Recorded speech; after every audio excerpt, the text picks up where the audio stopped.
everybody. It's Mallory from the Staredown, and I'm joined today by Jamie from the Check Your Shelf podcast. And we are so excited because this is going to be a crossover episode. So hello to all of my friends from Check Your Shelf. And Jamie, I know my Staredown listeners are going to be so excited to hear your take on this.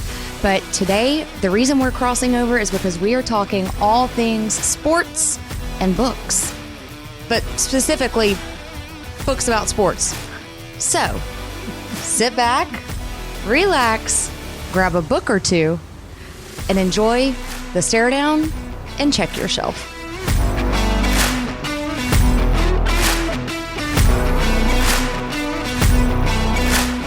So, Jamie, thanks for having me on my second episode of Check Your Shelf. For Staredown listeners, I made my podcast debut on the Alabama Network on the February episode of Check Your Shelf from this year. So say that 5 times fast. That's really hard.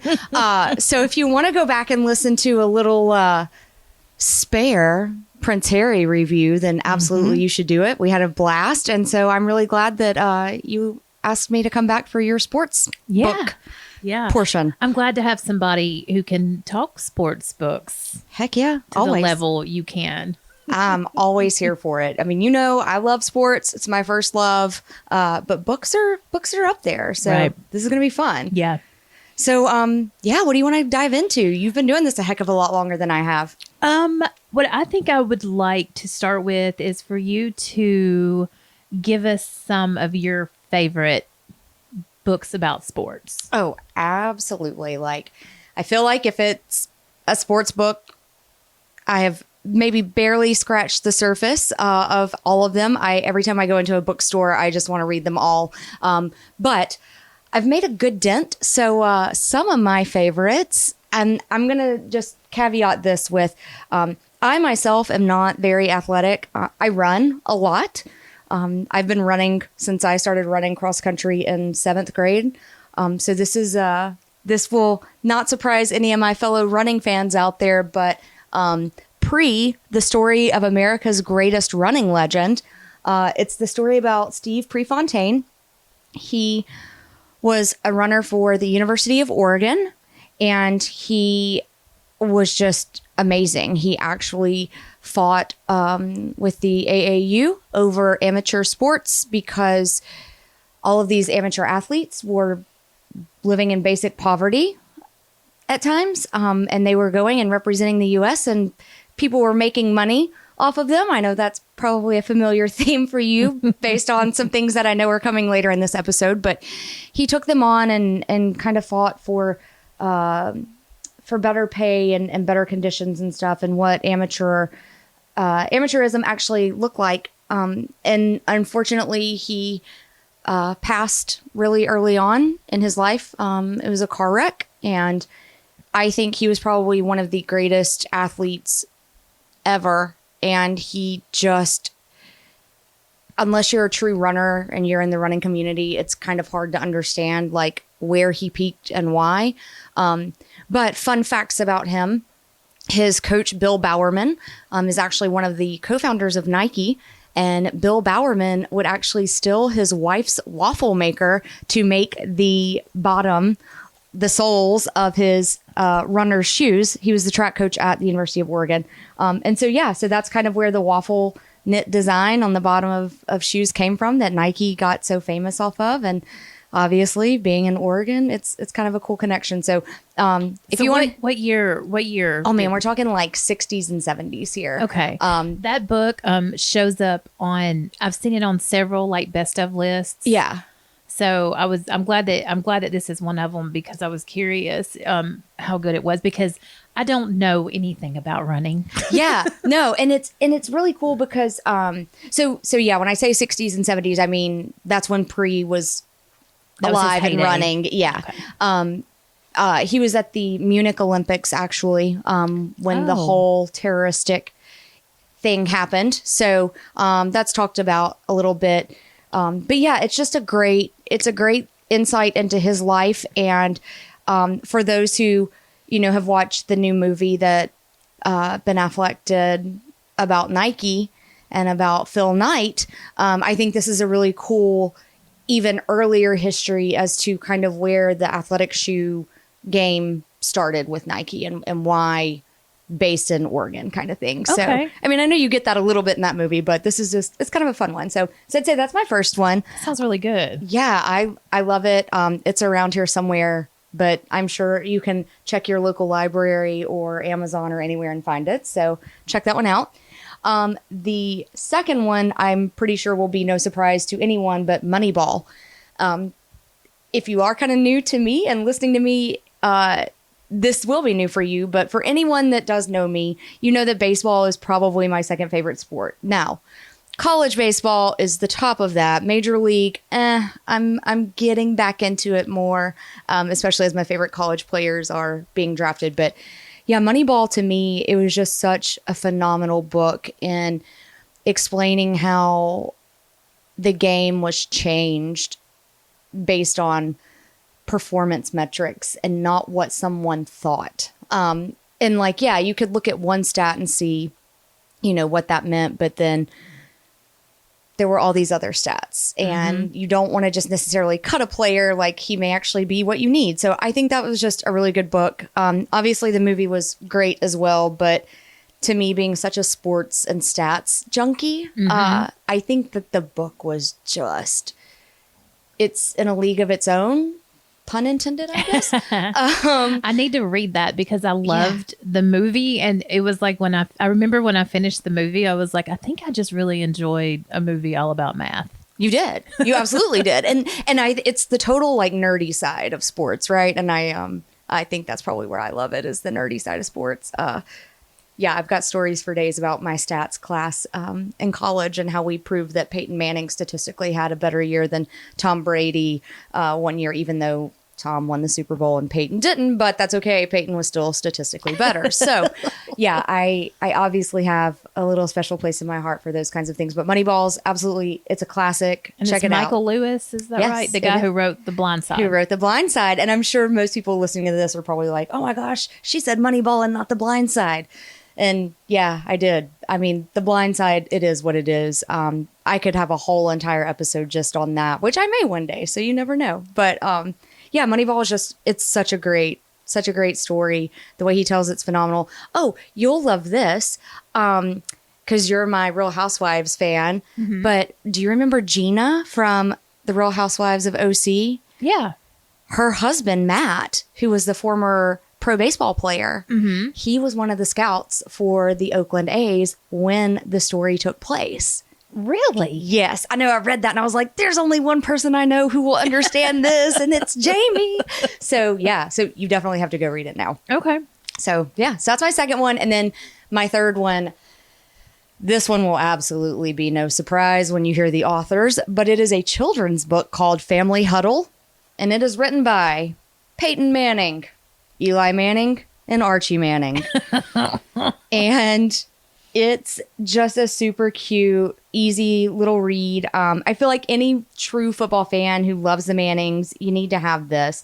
You got to have this in your collection. But basically, Peyton, Eli, and Cooper pile into the car. They're going to go visit their grandparents with, mom and dad, Archie and Olivia driving. And they just kind of go through and joke. And it's just a really cool introduction, I think, into football for an early childhood thing. But yeah, that's the my illustrations. I was looking at that earlier. The illustrations are beautiful. Whoever illustrated that children's book did a fantastic job. Jim Madsen illustrated it, and you're right. Like they're great. I mean, he did a great job, and I love this book. So every now and then I'll pull it out and read it as my goodnight story. As cheesy as that sounds, but it is a really good book. So yeah, those are my three. Awesome. Those are good ones. Yeah. So what about you? Or do you want to save that for later? I feel like you do a good job of saving yours and having good suspenseful buildup of them at the end of the episode. So sure. Because I think probably my number one favorite sports book we're going to dig in pretty deep about here shortly. So. Awesome. So we will check your shelf at the end of this episode. All right. So what do we want to talk about first? So to give you guys a little bit of background, when Jamie and I kind of started talking about doing this, we decided we would each pick a book that we were going to read for this episode. I chose a fiction book and she chose a nonfiction book, and they were two different sports by two very different authors with two very different themes. So they could not be more different. They could not be more different. No, I agree. So I feel like just based on the length of the book, do you want to hit the fiction one first? Yeah. Because it was so good, Mallory. You did a good job. So I love John Grisham. I was reading his books in like 4th and 5th grade. I mean, being from Mississippi, it was really cool to have an author who could do that and write to that level and have such an impact kind of on society at the time. And if you've ever followed anything about him, he's big in the world of like the Innocence Project and that type of thing. So, but this is actually not a legal thriller. Not at all. Not at all. I think there's a lawyer in the book, but it's just dude's like, a lawyer, and that's as deep as it gets. Exactly. So so we chose Bleachers, or I chose Bleachers for this. And I mean, it was really hard though, right? Because Calico Joe by Grisham's really good, and it's a baseball story. And then he's also got Playing for Pizza, which is American football, goes to Italy. But to me, Bleachers was my choice just because it is quintessential Southern town, Friday night, smash mouth football. The entire town comes out. They're putting their hopes and dreams on the backs of 14 to 18-year-olds to go win a state championship. And it's just a really great story that I feel like you see it everywhere, right? Like there's all kinds of shows, Friday Night Lights, those types of things. Mm-hmm. You see this story everywhere. But to me, Grisham did a very interesting job with it because it's not the story of the football team in real time when they're playing. Right. It's their coaches dying. This matriarch of a coach, he wouldn't be a matriarch. Oh, he'd be a patriarch. Guys, I promise I'm not trying to change people's genders, even though this is a female take on sports. But he's the patriarch of this kind of town and this school and this football team. And but he's on his deathbed. And so these players from a state championship team come back and they literally go sit in the bleachers and tell stories. Right.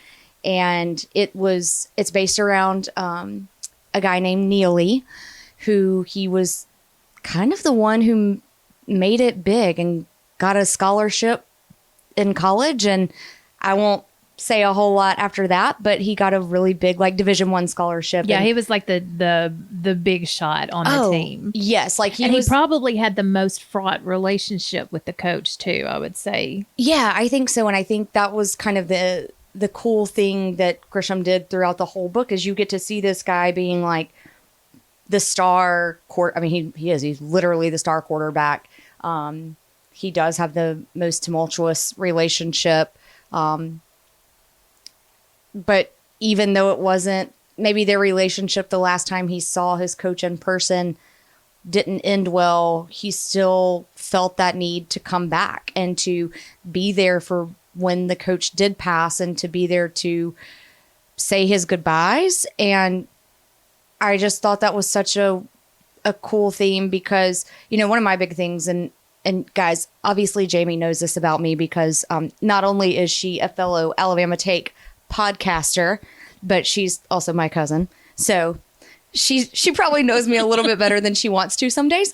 But sports to me are that thing that draw people in. Like you can talk about them no matter what country you're in, like no matter where you are in the world, you can find some kind of sports. Like someone will know the New England Patriots or Man United or the Olympics even. I mean, everybody's kind of got that thing. And so it's that tie about that and showing the humanity of it. And I think that's what Grisham did is even though it wasn't a good relationship between star quarterback and coach was still that like male figure for him. And so look, we all know it. Jamie is the family that I like.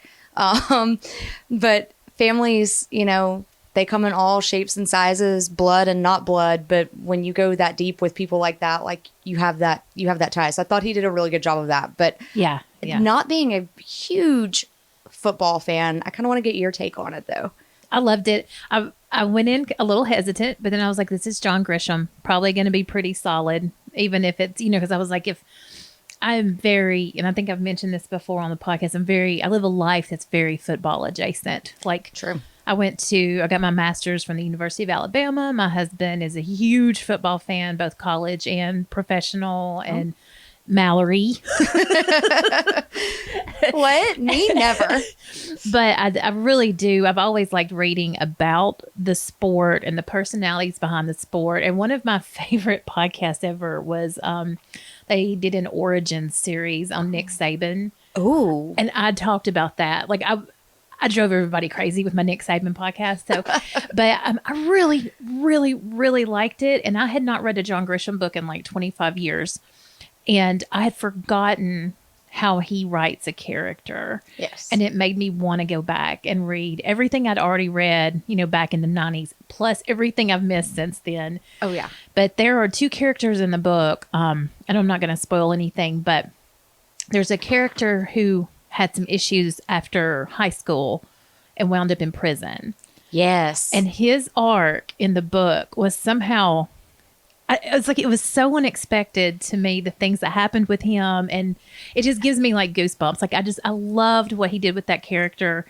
And then also he wrote, there was a little romantic element where Neely was like, he had some things he needed to say to the girl whose heart he broke in high school because he was Mr. Football and he wanted to be somebody he wasn't. Yes. And the way he pursued that and just, it was so good. Like, and it's also very short.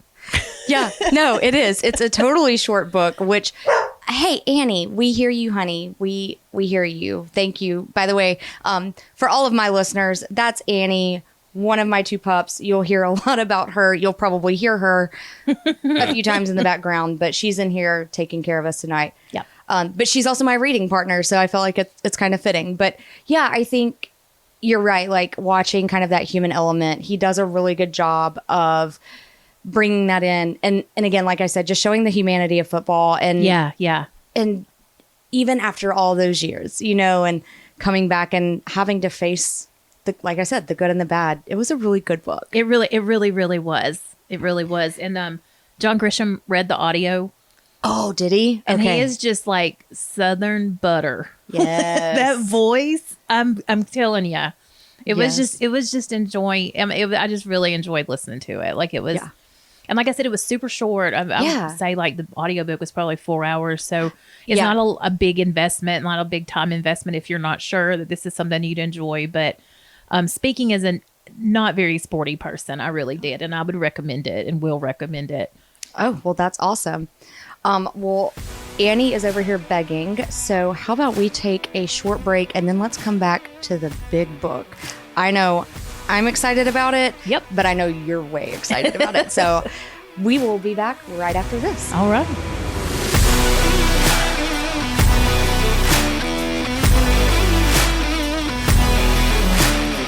All right. And we are back. So, Jamie, I'm going to not talk for a little while. I'm going to let you tell us the name of the book.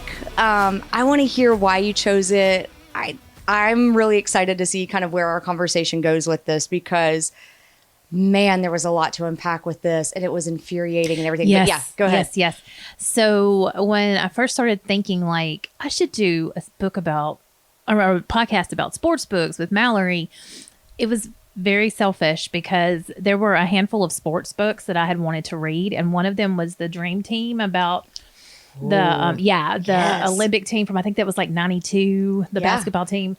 And the other was a book called, let me give you the full title, The National Team, The Inside Story of the Women Who Changed Soccer by Caitlin Murray. We went with that one because it's super timely. Yes. Because we're in the midst of the Women's World Cup right now. Yes, we absolutely are. I'm not a huge soccer fan, but I'm a gigantic fan of some of the women on the soccer team, namely Abby Wambach.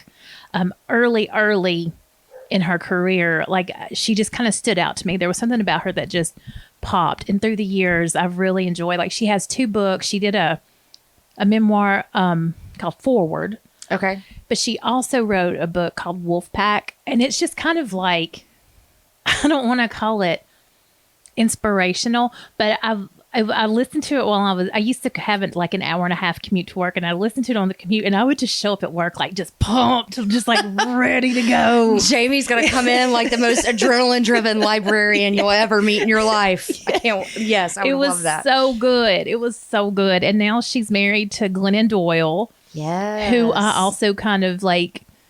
I love Abby more, but I really like that pairing, and I like what they do together, and they have their own podcast and stuff. So, okay. Long story short. Or long story long. Long story long. Like my husband says. I knew that Abby had been part of the pay equity fight for women's soccer. So I chose this book because I wanted to learn about that aspect of it. Okay. And I have fallen into a soccer history pit that I will never find my way out of. No, so I'm so glad this is the book that you chose. Again, very different from the one that I chose. And I think it's funny because you and I were talking and you said soccer is kind of the one sport that you don't follow necessarily, but you do know a little bit more about it than others. And it's a little bit easier kind of for you to watch. And I played it in 3rd grade, so I am fully aware of who was doing what on the field. Absolutely. I mean, hey, in 3rd grade, I don't even remember what I did in 3rd grade. So that's awesome. But soccer is actually the one sport that I don't really know a whole lot about. And for all of my American football friends out there, having a soccer person having to explain what offsides is to me is the most confusing thing. And I was like, no, that makes no sense. So I'm just not going to like it. But I officially have U.S. Women's National Team fever. I even bought a jersey for Mallory Dansby because... Awesome. Actually, is that her last name now? Crap, she's married to Dansby. Her last name, whatever, it doesn't matter. But her name's Mallory. And so I bought her jersey, except she's not playing in the World Cup. And I found that out after I bought the jersey because she had surgery on her knee. Oh. But I have watched all of the matches so far. And we have Dennis Rodman's daughter, Trinity. Yes. Dennis Rodman's daughter, y'all. Like, when they were talking about that, I was like, I'm sorry. Dennis Rodman's children are old enough to play. Yeah, guys, they are. And she's tearing it up. She is. She's awesome. So I'm glad we read this because it's kind of forced me to get out of my comfort zone a little bit, go learn about football. Don't judge me with my Southern accent on that, but I thought one of the really cool things with the way the book started off is in 1985, there was a thing. It was kind of like just a big tournament in the U.S. And so all of these soccer teams came together. And so from there, they actually, from all of the players that were there, they named the first women's national team. And they actually went and played their first matches later on that year in 85. And so I thought that was cool because that's my birth year. Guys, I don't care if y'all know how old I am. It's fine. Like, it's just a number. But I really like that, and getting to see how even from that point on, like how this all kind of went forward. And then, I thought the Women's World Cup was a lot older than it is. I did too, yeah. But it's not. And it's like in 1988, I think. That's when the first one was played. And it wasn't even called the Women's World Cup. It was something else. I'm not even going to try and remember what it was. Is this the thing with the M&Ms? Yeah, it was like some kind of M&M's trophy or something. Yeah. And I was like, as in like, the chocolate candy coated thing? I don't even know that. But it didn't matter because that was kind of the first one. I believe they now refer to that as the Women's World Cup of 1988. And then they got on a 4-year cycle, even though they started in 88. The next one was in 1991. So do your math. That's all. These are happening a year before the Olympics. Yes. So that's the kind of cool thing about all of this is the Women's World Cup is the year before the Summer Olympics. So, you basically get like 2 years in a row of like this women's national team. And so in 91, that's when the U.S. won our first Women's World Cup. But that's when they had the team that consisted of like Julie Foudy was on that team and Brandi Chastain and Mia Hamm. And I was like, whoa, they were playing back in the early 90s because, okay, 95, we're just going to, we didn't win that World Cup, but that's okay. That's okay. Because in 99, which is really when I think I learned that soccer existed, that World Cup was kind of what got me into really women's sports in general. Mm-hmm. I mean, I'd grown up watching, basketball and that kind of stuff, but it was all at the collegiate level, softball, those things. But that 99 Women's World Cup, man, they destroyed it. Like, it was so cool. And getting to read the back history in this book about that and how they kind of had to do their own marketing, and the U.S. Soccer Federation wouldn't give them money. So this like little ragtag group of people just kind of went and did it themselves, right? Like, right. Yeah. Yeah. Yeah. They went to FIFA and were like, hey, can you please support us and give us some money to help market this? And they were like, no, not yet. I don't think so. You're not going to be a big enough draw. So they hit every hometown soccer club, every school. If they could get in to speak to these people, they did. So it was, like you said, a complete like grassroots campaign to get butts and seats in the stands, and it worked. It worked so well that they sold out Giant Stadium in New York. Well, New Jersey, but still. That's my only complaint about my Giants. And this was exciting. The only other time there were more people in Giant Stadium was when the Pope was in town. Yes. Guys, like, these women drew out more people than the New York Football Giants. But not more than the Pope. So, I mean, all right, I get a little divine intervention on his part, whatever works. But no, I thought that was so cool. And, talking about how on their way to the stadium that day, they got caught in a traffic jam and they were so confused until they realized it was people trying to get to the stadium to watch them. And they were talking in the book and retelling their stories about how they were standing in the tunnel and they were like, laughing and crying because it was their first match of the World Cup. Mm-hmm. And they were just so blown away by the fact that FIFA wouldn't even give them any money to do this because they didn't think they could pull it off. And not only did they pull it off, they just straight destroyed it with it. And they had all these people there cheering for them and chanting. And so they're talking about like how they were crying and laughing. And I can just only imagine like the goosebumps they had that day, knowing that their hard work was about to pay off, but then also, man, now you got to go out and win, right? Now you got to get out. You don't want to lose those games, and obviously, we all know the story. They don't. They played all throughout the U.S. and then the final game, the final match. Sorry again to all my soccer people. I'm learning. Their final match, LA Coliseum.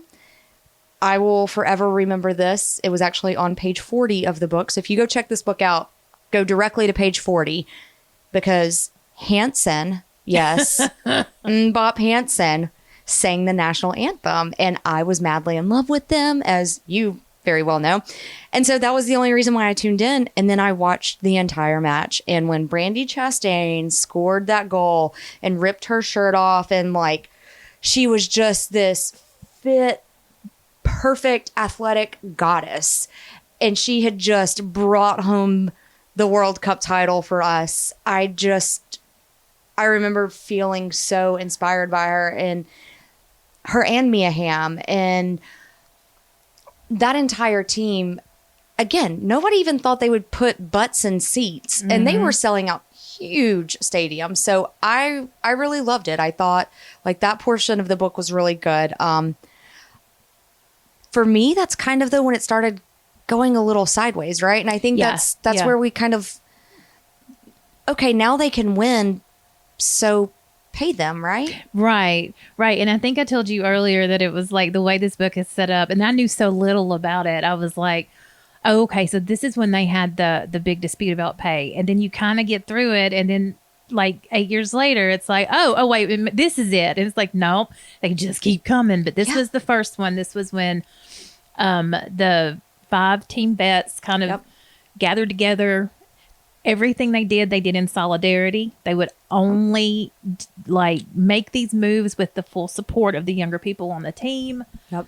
And one of the things that I really liked in the book was the team lawyer they had just hired. Yes. Lingle, was that his name? I think it was. Lingle, yeah. But he had shown up at a practice and he was like, "Hey, where's Christine Lilly?" Because she was one of the players, and they were like, "She's gone to get us some snacks because the nutritionist said we have to eat 2 hours before each practice." And he was like, "Y'all don't have snacks? What else do you not have?" And then that's when it started coming out that like they didn't have proper like medical care on the team. There was no child care provision. They had 2 moms on the team who were starters and having to bring their children to practice like when they weren't in school. Well, and I'm sure his lawyer mind's probably like, can you imagine if a ball hits one of those kids? Like what kind of what kind of lawsuit's that gonna bring? Exactly. They get 1 jersey and have to give it back. They were having to wash their jersey for the World Cup like each night, and then they had to return it.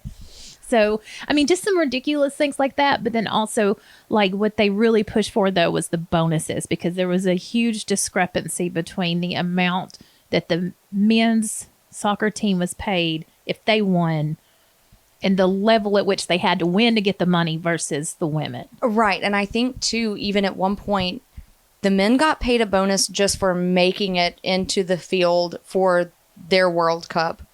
The women only got a bonus if they won the World Cup. Mm-hmm. And then they had to win gold. They had to win the whole thing. They had to win the whole thing. But you're right, though, with the Olympics, they only got a bonus if they won gold, whereas the men got a bonus if they won gold, silver, or bronze. Mm-hmm. I mean, don't worry, y'all. Spoiler alert. The women usually won gold. But still, like, you have a men's team that's not even making it out of pool play, I believe, or group play. Again, guys, still learning the lingo, but they weren't even making it to the final field of 16 where it's like the knockout rounds. Right.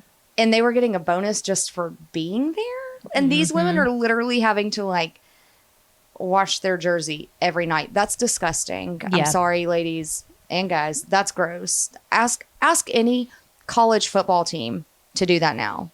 They would look at you like you're nuts. Like, no, like they don't have to do that. So no, that kind of stuff was eye-opening. But I think you have some really good, kind of based off of our earlier conversations, your good insights into really that second wave of women that came after Mia Hamm. Like this was the generation that... This was my Abby Wambach. Yeah, people. Exactly. Yeah. And, Mia and those ladies that I remember watching in 99, they really inspired this next wave, right? They did. And in the book, they talk about like, well, each group of women who had to do this, had to either, sue somebody or get the EEOC involved or whoever. They were thinking toward the future, and they were doing it for young women who would come after them. And the book covers so much time.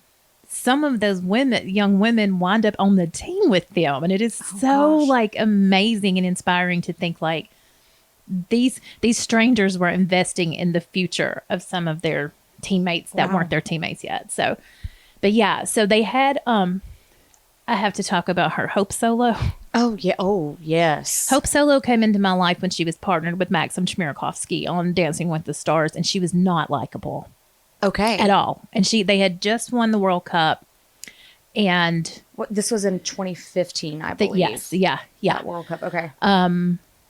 And you could tell they didn't get along, but Max doesn't get along with anybody really. So that wasn't a surprise. But then he came out later, like a couple years later, and said that she's basically like a garbage human, that like, that she's not a good person, and that bad things happen to people, because she did have a very rough childhood, but that bad things happen to people all the time, and they have to overcome it and not just be a horrible person because of it. But all that to say, it was just kind of crazy, like knowing that and then going into this book, and she is like the best goalie in the world. She is. Hands down. Yeah.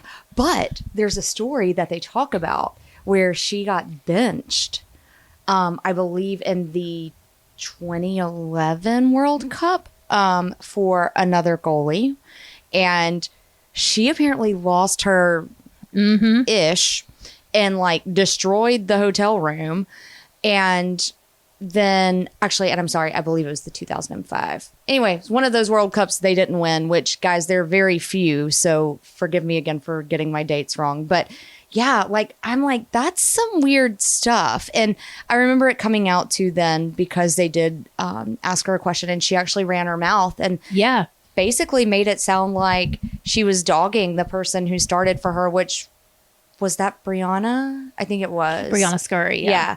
And you know, that was kind of one of their one rule is like, you don't ever down another player on our team. And I found that, and kind of tying it back into what you were talking about how they were fighting for the next generation, you know, when it came to equal pay and honest to God, better working conditions. Right. You know, that's the women supporting women. And they made sure that that was a theme that ran throughout the groups from year to year. And yeah, but she just happened to be like one of the more vocal ones. Like she was kind of like the and what? Like, come at me. What have you got? Like, this is not fair. Right. So here is why it's not fair and why are we not attacking this? Like she was just she's kind of like, you know how if you're trying to argue a point and then you have that friend jump in and they're on your side, but they just make everything so much worse. Like that was kind of Hope Solo. But yeah, she was one of the main five that just kind of led them through this thing. One of the things I want to talk about too, because I did not know anything about this until I read the book, but one of the things that they fought for that was not monetary was the field turf. Yes. Because they were having to play on artificial turf and the men were not. Correct. And artificial turf sucks, apparently. Oh, yeah. It makes the ball roll weird. Very differently. I mean, think about it. Like, even if it's rained, the ball's going to roll differently. So can you imagine having an artificial turf where it's not natural? So if there is any kind of dew or anything, it's going to stick on it differently. It's just, it can, injury-wise, can definitely screw you up. So yeah, I found that really interesting too, that they weren't letting them play on grass. Because they're like, just let us. Like, just let us do. Like, we're not even asking for money here. We're just saying the men refused to play on artificial turf. So then we would also like to not have to do that. But they were like, sorry, these games are booked where they're booked. Yeah, and I think that's one of the things that was just so infuriating about it is these women were treated like second-class citizens. Yes. And it was all because of an anatomical difference. That's it. That was the only thing. They were winning more. Their merchandise was selling a little bit more. I mean, come on, unless your name's Landon Donovan, does anybody really know that you're a male soccer player in the U.S. on the U.S. men's national team? No, they don't. But how many female soccer players did we just name off in the last probably 10 minutes? Right. And were they getting any money for that merchandise? They were getting very little because it was all going to the U.S. Soccer Federation because that's who booked their sponsorships. Yes. So it's the rich keep getting richer off of them. To me, it is the pro athlete version of why college athletes have fought for so long for name, image, likeness. Yes. And it was pathetic in all honesty, and especially for the US to be the country that, you know, we want to project that, you know, everything's fair and equal and all of this, and, you know, fair wages and Title IX and all of these other things that they were just thumbing their nose at, just like, nope, sorry, keep winning. And maybe, well, my God, they won.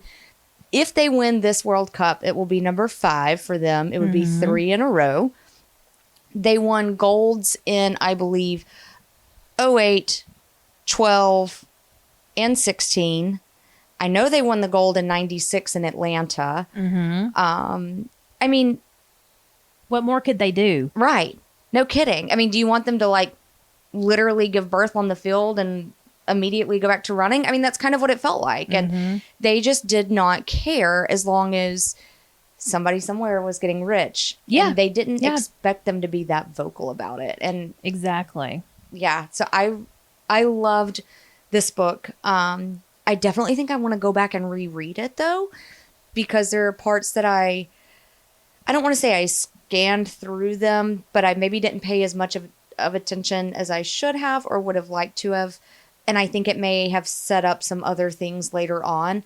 But I was also, because there is so much information in this, I was really afraid of getting information overloaded and like having to set it down. So I did read it probably a little bit faster than I would like to have, but it's history, right? Like the history's not going to change. So it'll be kind of cool to go back and dissect it that way, I think. And that's my only thing, like, just as a warning, it's not a dry book at all, honestly, because when the author was like recounting these games, I was cheering at my, Same. in my seat. Like I was excited, like I was there, but it does read like a very long Sports Illustrated article, like a very, very, very, very long. Yes, it does. It almost, and it is broken up into 3 parts. So part 1, part 2, part 3, which I do kind of feel like is how women's soccer history in the U.S. has taken place. But yeah, it was very long. And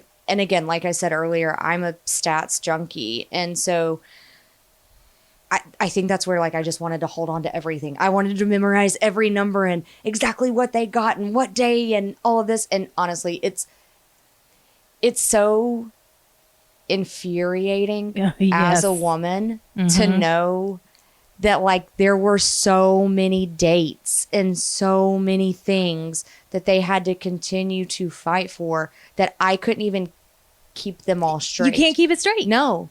You can't. It's not possible. No. And some of the things, it's almost like they made a template and then the same crap happens, you know, 4 years later when it's time to re-sign a contract and it's like the exact same stuff. It is. And it's like, guys, have we not learned? Like it was, so I'm glad you picked it.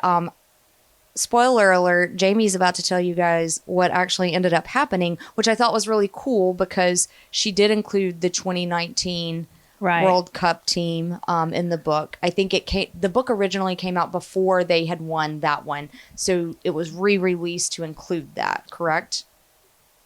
Was it? I'm not really sure. Maybe it was. Maybe it was.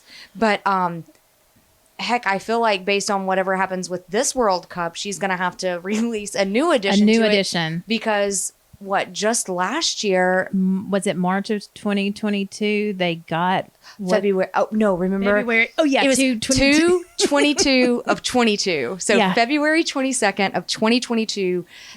It was settled. They came out and they got what they wanted. They got their 24 million.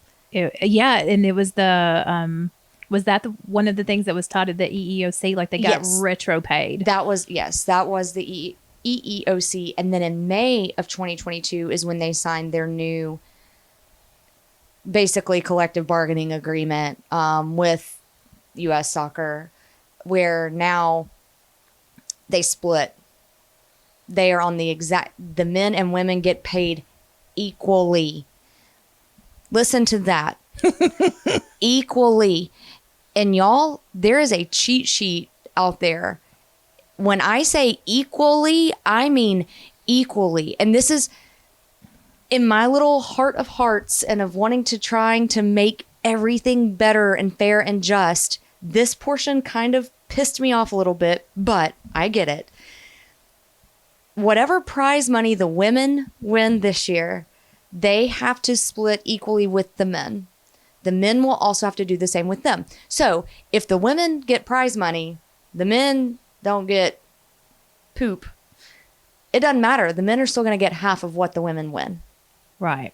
But that's all they've ever fought for was for it to be equal. And that includes merchandise sales, all of those things. So good for them that we're there. I still think that there's no perfect plan, though, and there are probably things they can improve upon, but good for them for getting to that point. Yeah, and the precedent has now been set, and they are empowered. Yeah. And it's just a lovely thing. It Can I end this little part of the discussion on a metaphor? Yes, please. Because, you know me, I love metaphors. A nonfiction book about sports is just filled with metaphors, not really. Okay, so in the 2012 Olympics, when they were playing Canada, okay, I love Canada very much. Oh, yeah, same. they were not very nice in these Olympics. This was the one where they basically like assaulted the Americans. And remember, it was just like, it was a big mess. Yes. So, and their coach would get as close to, like Canada's coach, John Herdman, would get as close to the line as he could and yell and try to get in the head of their coach and of the USA players. It was really infantile and ridiculous. So the women were like, we're not going to let this get to us. We're getting a little mad, but we're going to stay chill. One of the rules that previously had not been very enforced was how long the goalie could keep her hand on the ball before she had to throw it out. Okay. So the Canadians got a lead. They wanted to waste some time because that's a big thing in soccer I didn't know about is there's all kinds of things you can do to waste time on the field. Yes. So the goalie started wasting time. She was holding the ball too long.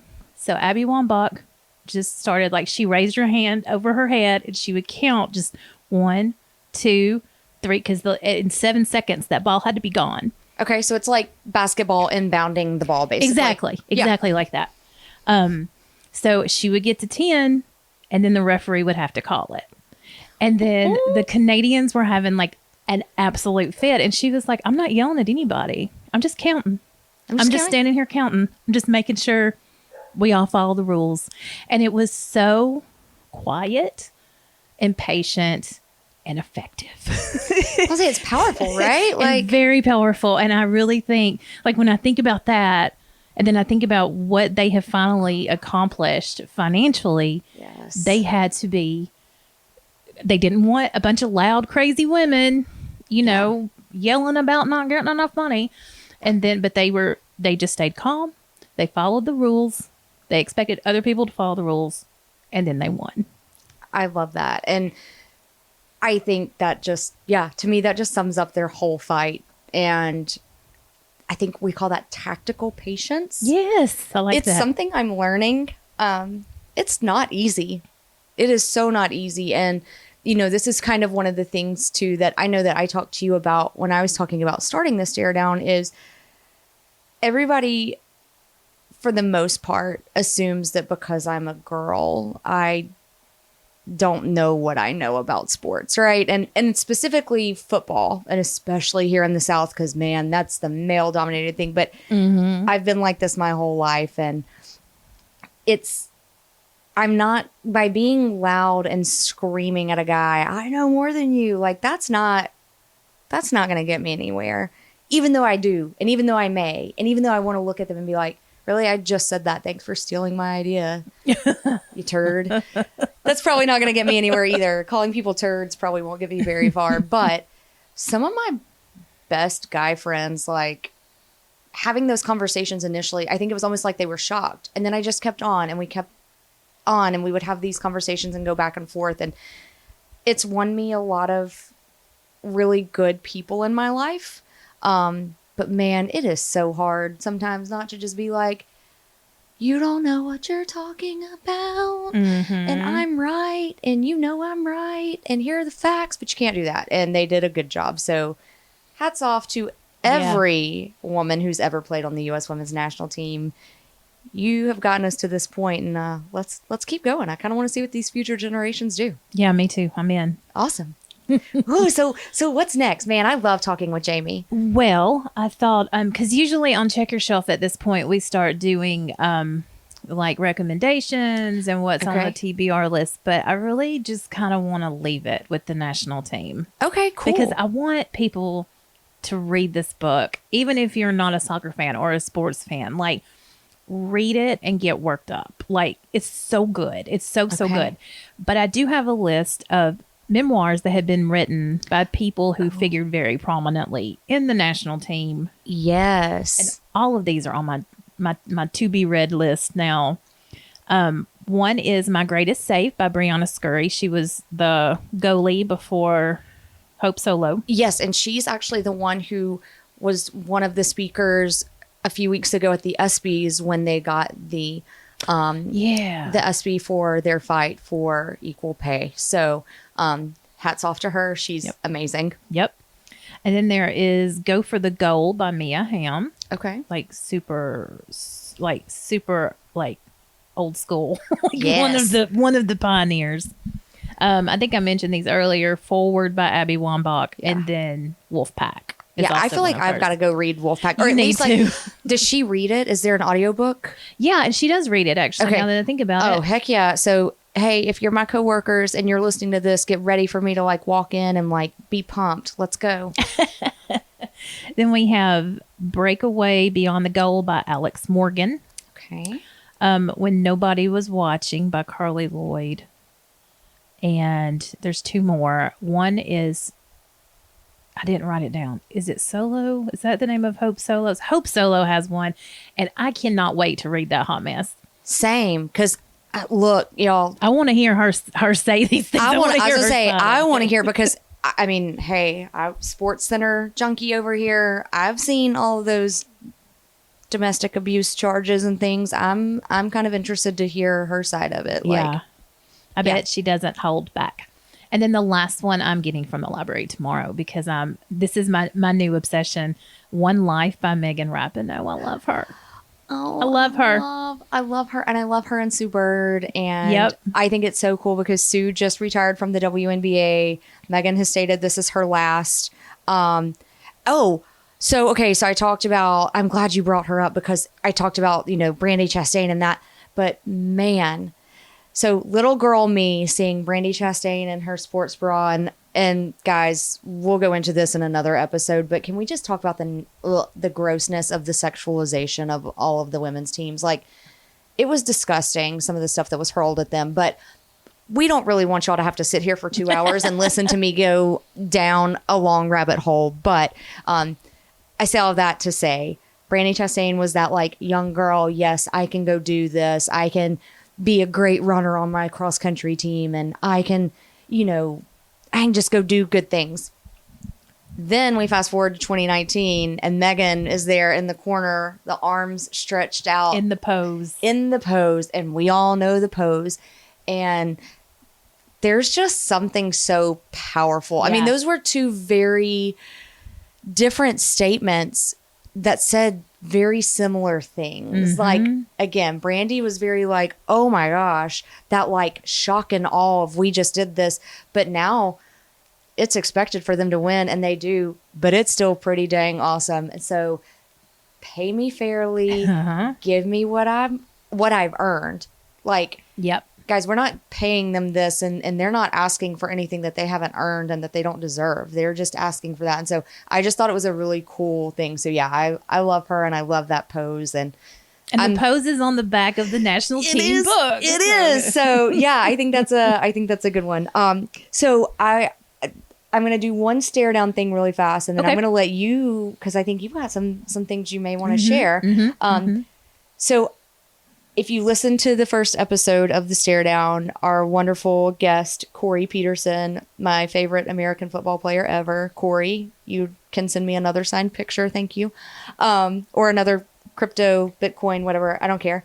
But I asked him, if you could have a walkout song, what would your walkout song be? So that's going to be my thing now. I like that. So, Jamie, I feel like this is a two-parter for you, though. What would your personal walkout song be?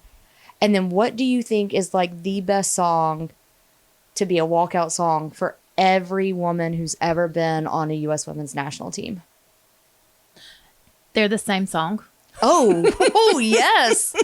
All right. What is it? All Good by Zero Lane. Nobody has heard this song, but go listen to it. It's just like the best, like. Okay. All Good? All Good by Zero Lane. Zeroleen. I feel like this is very like anticlimactic, but once you hear this song, it's just because it's really upbeat and it's really smooth, but it's like everything's all good. Okay, so and we're gonna have a party about it. Okay, so everyone who's listening to this, go listen to that. Sounds like it's going to be added to some playlists, some workout playlist, or some like get you fired up. I don't know. I'm kind of excited to go check it out because Yeah. you're right. I've never heard of it. And I am obviously everyone since nobody started about. No, I'm just kidding. I really think, I mean, because of, sports is why we're here. But I'm a huge fan of The Challenge. MTV's The Challenge, which Yeah. is Bill Simmons calls it the fifth American sport. Oh, it is. They played it on The Challenge and I was like, what is this song? And I couldn't Okay. Shazam it fast enough. And then it was like at the bottom because now they, Okay. they get these really good songs now and they Oh, have yeah. to give them credit. And I was like, oh my God. And I immediately was like, this is my song now. So, yeah, I think my walkout song, it changes from day to day. Like, let's just be honest. So I don't know that I can give my personal one, but I feel like for the U.S. Women's National Team, there's a band called The Score. If you've ever watched any kind of ESPN promo, The Score has done a bajillion songs for them, but they have one called Run Like a Rebel. Okay. And it starts off one way, and then you get to the like chorus, and it's like, oh, that just changed. But it's like, yeah, I think that's what they did. They just kept running towards their goal, even though it was kind of the rebellious thing to do. But I mean, it paid off. So Yeah. Okay. Well, I'm gonna go check yours out. Awesome. Hopefully, you'll check out Run Like a Rebel. Oh, yeah, I will. Okay. I will. So I feel like we've probably heard enough from me, and this is a crossover. So we started off with a little bit of the Staredown. I want to finish up with some Check Yourself. Well, we're about to turn 1 year old. Woohoo! Party! Yeah. I can't believe it's been going on this long. But we are kind of, I'm redoing some things. What's the word? I've said the word 1,000 times over the last 3 months as I've planned this. But we're kind of going to take things in a different direction. Okay. Still going to be books. Okay. Still going to be all book related things, but I'm bringing on a permanent co-host. Ooh. And it's Jennifer Kimbrough, who's been on the Yes. podcast a couple of times. Yeah. Yes. So she and I will do, we'll definitely do the monthly episode. We'll lean more into book recommendations. Our September episode, the theme is Book of the Month Club because we're both, huge fans of that. And we're just going to rapid fire through like 20, 30 Book of the Month Club selections that we've read. Yes. So I'm really excited. And she's really, really good on social media. And Okay. she's taking over the Check Your Shelf social media, so it will no longer lay dormant. And then we're going to have bonus episodes where we'll have an episode where we discuss The Fourth Wing by Rebecca Yarros. That's a book that has just taken the world by storm. Okay. So we'll have like a whole episode where we talk about it. We'll just do special episodes here and there. Oscar is going to be back with a vengeance. He's already gotten some reviews for me. Yes. I live for Oscar's reviews, guys. Like they're amazing. I love it. I love it too. I mean, he makes me like they're good. Like I want to always go read everything I know, that he I do too. suggests. And then I realize I have a job. I don't have that kind of time, but Well, good for you, Oscar. but so just some fun things in the works and some really fun interviews lined up, and we're talking about bringing on maybe starting some author interviews. We'll just see. It's gonna be we're gonna go next level a little bit. So you're kind of growing here, right? Like you Yep. got through the first year, figured some things out, and you're just going to keep growing and getting bigger and better. And I'm excited for this. Yeah, like people are listening to this for some reason. I know, right? I'm like, it's funny. Like I listen to podcasts way more than I probably should. That's probably not healthy, especially the number of murder podcasts I listen to. Me too. My husband's asked this a lot, like, should I be worried? No, babe, not at all. But yeah, I don't think of it as like me listening to someone talk, but I do. So I guess people listen to us too. And I have people like Cool. email and message me about like what, you were talking about this book, like who was the author. And so I'm trying to do a better job with like show notes, putting the books that we discuss with the authors. And, but yeah, like I've had a lot of engagement and a lot of good feedback, and I really do enjoy it. Yeah. I just the social media part is just a little much for me, but she is like a social media wizard. Jenny the Book Gal is her social media handle. Okay. And I just the stuff she does on her social media, I'm like, how do you do a poll? Like I don't even So I think Google, Jamie. Google it. so I think it's about to get.